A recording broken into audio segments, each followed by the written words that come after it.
Hai semuanya, seneng banget deh kalian mau mampir ke channel aku. Di sini aku bakal bagiin cerita cinta yang mungkin relate dan bisa menghibur kalian semua. Kali ini aku mau bawain cerita dari Nana, cewek SMA yang bisa dibilang populer di kelasnya. Tapi malah kecantol sama Bima, cowok pendiam yang dikenal agak kuper. Gimana ceritanya? Ayo kita mulai dari sini. Hai kak, aku mau cerita. Tolong jangan diketawain ya, karena ini mungkin cerita paling jujur yang pernah aku bagi ke siapapun. Dari luar, semua orang selalu bilang aku anak populer. Ceria, rame, ketawa paling keras. Kalau ada acara, pasti aku yang maju duluan. Tapi mereka nggak tahu, setiap pulang sekolah, setiap masuk kamar dan nutup pintu, rasanya kayak baterai aku langsung habis. Capek kak. Capek harus selalu jadi versi seru dari diri aku sendiri. Capek harus terus senyum, terus heboh. Padahal kadang aku cuma pengen diem. Pengen punya satu tempat di mana aku gak perlu jadi siapa-siapa. Gak perlu pura-pura bahagia. Dan anehnya, tempat tenang itu aku temuin di orang yang gak pernah aku sangka sebelumnya. Bima. Iya, Bima. Cowok pendiam yang selalu duduk di pojokan kelas. Yang jarang ikut nongkrong, yang sering dicap kuper. Awalnya aku cuma minjem catatan biologi, iseng aja. Tapi pas aku buka, rapi banget, lengkap. Ada gambar anatomi yang dia gambar sendiri, detail banget. Aku sampai bengong sendiri. Ini anak kok serius banget sih hidupnya? Dari situ aku mulai sering minjem catatan, terus ngobrol, terus duduk sebangku kalau lagi kosong. Dan entah kenapa, setiap ngobrol sama dia, suara di kepala aku yang ramai itu jadi pelan. Aku gak perlu ketawa keras, gak perlu jadi pusat perhatian. Aku cukup jadi aku. Dia perhatian banget, tapi caranya halus. Pernah hujan gede banget, aku panik karena gak bawa jas hujan. Pas buka laci meja, ada jas hujan di situ. Katanya, aku gak sengaja bawa dua. Gak sengaja, ya kali. Atau waktu kue favorit aku di kantin selalu habis, tapi entah kenapa selalu ada satu tersisa. Dia cuma bilang, "Oh, kebetulan aja."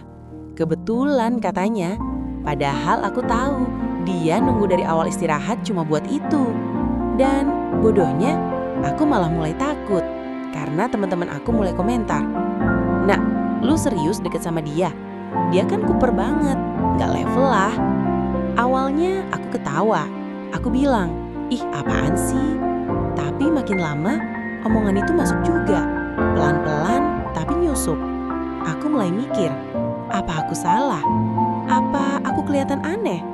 Dan akhirnya, aku ngejauh. Chat dia aku balas lama. Kalau dia duduk sendirian, aku pura-pura nggak lihat. Aku bilang sibuk, padahal yang sibuk cuma ego aku. Tapi tahu nggak kak, waktu aku ngejauh, rasanya malah kosong. Rame sih, ketawa tetap ada, tapi hati aku hampa. Sampai suatu hari, aku dengar ada yang ngeledek dia. "Ngapain deket sama anak populer? Ujung-ujungnya lo dibuang juga." Dan dia cuma jawab pelan, "Aku gak peduli orang ngomong apa, aku cuma peduli sama dia." Kak, itu rasanya kayak ada yang nusuk dada aku. Aku nangis di toilet sekolah, bukan karena sedih doang, tapi karena malu sama diri sendiri. Akhirnya, aku berani ngomong ke dia, minta maaf. Tapi tahu nggak dia jawab apa? "Nak, kamu terlalu baik buat aku. Dunia kamu rame, dunia aku sepi. Aku takut kamu nyesal." Aku pengen teriak waktu itu. Kenapa sih dia selalu mikirin aku, tapi nggak pernah mikirin dirinya sendiri? Padahal yang sibuk cuma ego aku. Dan saat semuanya belum jelas, muncul orang baru. Alvin, cowok populer juga, ganteng, ramah, supel. Teman-teman aku langsung heboh. Tuh kan, cocok banget. Nah, ini baru level loh. Awalnya aku pikir mungkin mereka benar. Mungkin aku harus sama orang yang sepadan. Tapi setiap kali aku sama Alvin, aku ngerasa kayak lagi main peran lagi. Balik ke topeng lama. Balik jadi anak populer. Dan yang selalu muncul di kepala aku tetap satu orang, Bima.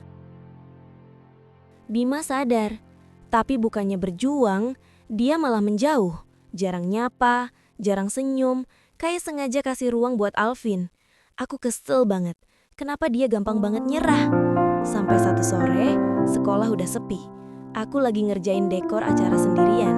Alvin datang. Awalnya ngobrol biasa, tapi nadanya berubah. Nah, udahlah, kamu nolak cuma gengsi kan? Kamu juga nyaman sama aku. Aku bilang enggak, aku mundur, tapi dia makin dekat. Sumpah kak, waktu itu aku takut banget. Dan tiba-tiba, bruk, suara keras banget. Bima, dia berdiri di depan aku. Tangannya masih mengepal, mukanya marah banget, tapi matanya gemetar. Dia udah bilang enggak, lo nggak usah maksa. Aku nangis, campur aduk, takut, kaget, dan entah kenapa lega. Waktu dia narik aku ke belakangnya, rasanya kayak ada tembok yang melindungin aku. Dan waktu dia peluk aku, semua suara di kepala aku hilang. Tenang, hangat, aman. Malam itu, aku sadar satu hal, Kak. Aku nggak peduli lagi sama kata orang. Nggak peduli level, nggak peduli cocok di mata siapa. Karena cuma sama dia, aku nggak perlu jadi siapa-siapa. Aku nggak perlu pura-pura kuat, nggak perlu pura-pura ceria. Aku cukup jadi aku.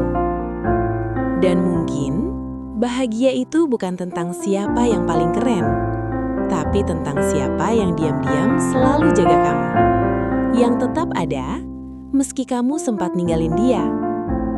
Hati aku cuma buat dia, buat Bima. Nah, itu tadi satu cerita yang bisa aku bawain kali ini. Terkadang kita harus lebih jujur ke diri sendiri dan berani memilih yang gak populer. Kalau itu bikin kita nyaman, kenapa enggak? Menurut kalian gimana? Kalian bisa komen di bawah ya. Sampai ketemu lagi dan bye-bye.